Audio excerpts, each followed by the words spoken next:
unshackled and Hillary in a winning position. Political analyst Wendy Patrick, Laura Fink joining us with more. Ladies, good morning, and thank you for being here. Good morning. Good to be here. Michelle Obama, First Lady, weighing in on Trump yesterday. Let's first listen to this. We all know that if we let Hillary's opponent win this election, then we are sending a clear message to our kids that everything they're seeing and hearing is perfectly okay. We are validating it. We are endorsing it. We're telling our sons that it's okay to humiliate women. We're telling our daughters that this is how they deserve to be treated. We're telling all our kids that bigotry and bullying are perfectly acceptable in the leader of their country. Is that what we want for our children? Ladies, this is just a little part of it. If you watch the whole thing, she was very emotional. What is your reaction? She was. You know, she's also a lawyer by training, and it really shows. She's an enormous public speaker, and Hillary is very wise at this stage in the game to really get out there by surrogate. Michelle Obama is an excellent surrogate for Hillary Clinton. She really rallies crowds, and she doesn't face the kinds of questions that Mrs. Clinton would face herself if she were holding these large rallies. So it's a great strategy. It seems to be doing very well. It got an enormous amount of coverage yesterday, and I wouldn't be surprised if we saw more of the same leading up until the third debate.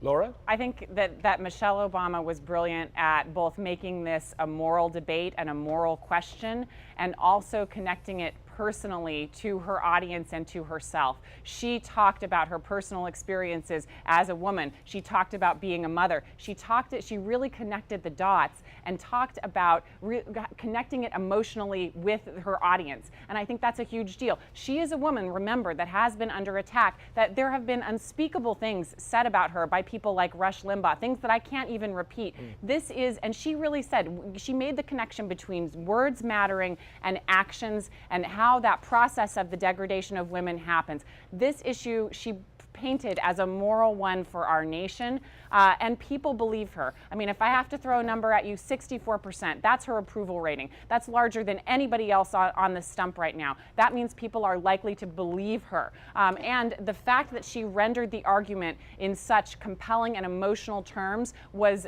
taking us all to school on a reminder as to what's important in this election. I wanted both of your thoughts on this. The Republican donors, some of them are calling for the Republican National Committee now to sever all ties with the GOP candidate in light of the scandal.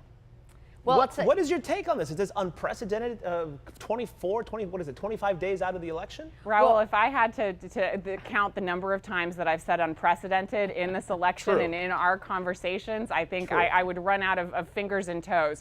But yes, it absolutely is. And with respect to the money, it really shows a vulnerability in Trump's campaign because, as I've referred to in the past, it's not just about Trump losing the election. It's about his Titanic-like undertow to the candidates below him. So the Republican leadership is worried about that, almost writing off the election by saying we're not going to be in Virginia for you and we're really going to focus on our down ballot candidates. And so Donald Trump erupting in the way that he has with his scorched earth strategy, attacking anyone and everyone, is certainly unprecedented. Wendy, every time I see Trump talk, I'm looking at his face and I'm trying to see, I mean, we all are, but is he worried?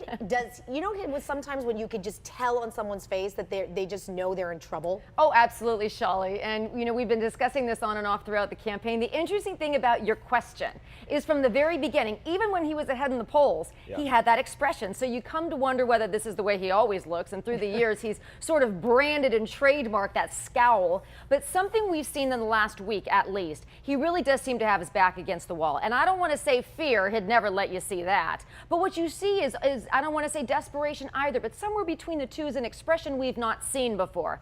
The fact that he does appear to be worried about his future, the fact that that is really fueling a lot of the counterattacks he's been mounting the last couple of days. Remember what was teased this morning? Supposedly there's a bombshell to be dropped today that has something to do with the allegations that have surfaced over this past week. But one of the things that you're right about his facial expression is it's discomfort that like we've never seen before, and a level of awkwardness because he's been put in the position of having to apologize and show a little bit of remorse, which is very out of character. Let's talk about a lot of the accusations from the Trump camp has been how the media has handled this or that with the target on Trump's back. How do you, the WikiLeaks dump with Hillary Clinton this week, if you compare, there was an article yesterday comparing essentially the coverage that Trump got yesterday negatively versus the WikiLeaks dump. Does he have a point in terms of how we are covering this as the media? Well, I think so. I mean, part of what everybody's been talking about is the reality that the WikiLeaks information, email gate, as This we would like have to been the call top it, story everywhere if it would wasn't have for the been Trump stuff. exactly, Raul. It would have been the top story everywhere. Why isn't it still of more importance than it's been given? That's the question people are asking. Sure, the Right. Trump information is salacious and it's headline news and it's continually breaking.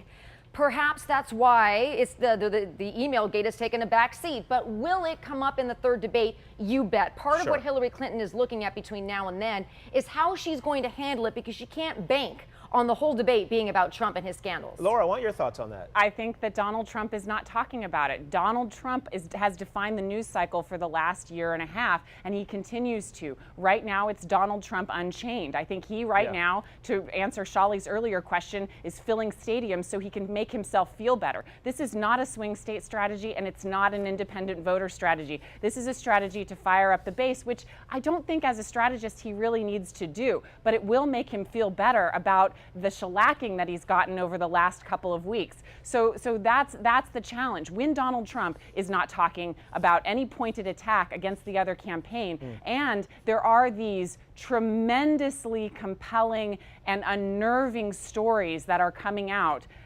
that is why the media coverage has tilted in this direction. It doesn't take a genius to figure that out. And playing the devil's advocate, Trump supporter would say that the WikiLeaks and Clinton, that is unnerving as well in its own right. What do you say to that? What I would say to that is Trump needs to make it an issue. That is, you can't abdicate your responsibility as a campaign. But Raul, part of the argument that some of his supporters are making is that the email scandal is relevant to the duties that Hillary Clinton would have as president.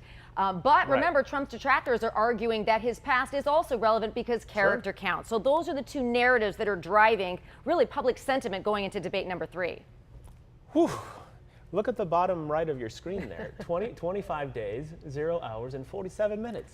We can't wait. What in the world's going to happen? Laura, Wendy, thank you both. Thank you, Raul. Raul. Thanks, Thanks, Shali. Shelley.